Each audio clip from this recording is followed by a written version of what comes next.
And on this Friday, July 25th, 2025 edition of Newsmakers, Lori Vallow Daybell has been sentenced to life in prison on 2 murder conspiracy convictions in Arizona. The punishments mark an end to a winding legal saga for the mother with doomsday religious beliefs who claimed people in her life had been possessed by evil spirits.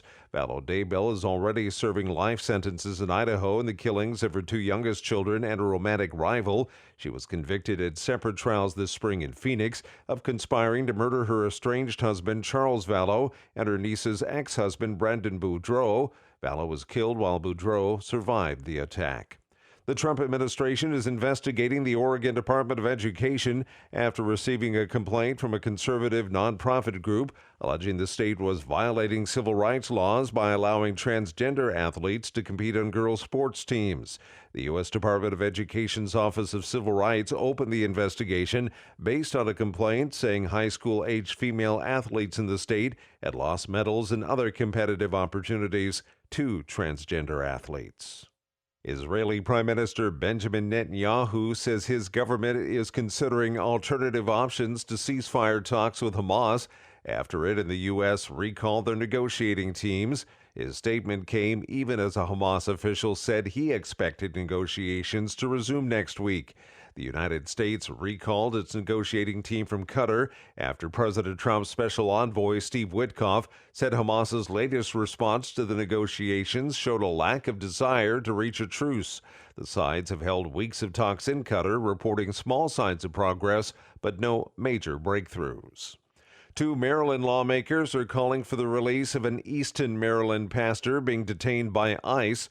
Representatives Glenn Ivey and Sarah Elfreth sent a letter to Secretary of Homeland Security Kristi Noem requesting the release of Pastor Daniel Fuentes Espinal, stating that he's a pillar of the Easton community with no criminal record. The lawmakers added, through his church ministry, Pastor Espinal has dedicated his life to improving the lives of some of his community's most vulnerable members.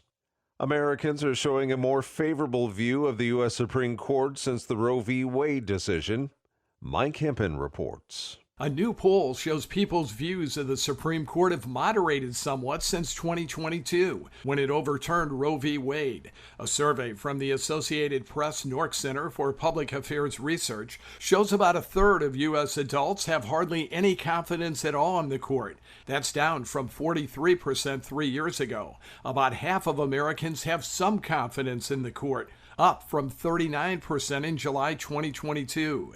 It's mainly Republicans and independents who are responsible for the increased confidence. But even among Democrats, the percentage saying they have low confidence in the high court has dropped from 2022. Mike Hempen, Washington. Authorities in upstate New York aren't saying if a fire at a church is being treated as a hate crime. Investigators say an 8-foot cross outside of the Crossroads Christian Fellowship in the city of Kingston was set on fire. The flames did not impact the main church building. The investigation is ongoing. And that's Newsmakers for this Friday, July 25th, 2025 edition. I'm Keith Black.